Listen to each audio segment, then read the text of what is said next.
What's inside of a Baldwin piano from the 70s? We'll remove the covers.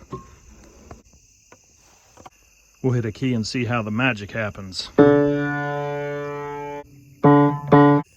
Right over here would be the tuning pegs, so you can turn these and tune the wires when they come out of tune. All these little pieces are made out of solid wood. The key is connected to this linkage right here. We have another linkage that connects to the hammer.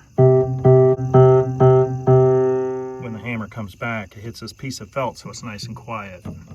The hammer has a piece of felt right here when it hits the strings.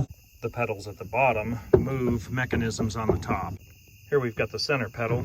You can see all the movement. And here's the right pedal. You can see how everything moves in there. Underneath the piano, we'll see the rest of the strings. A lot going on down here. This is all cast iron in here with the strings. You can see that the pedals are connected to these linkages, and the linkages go to another linkage that goes up. A lot of people have seen a piano, but they may not have seen what goes into making a piano a piano.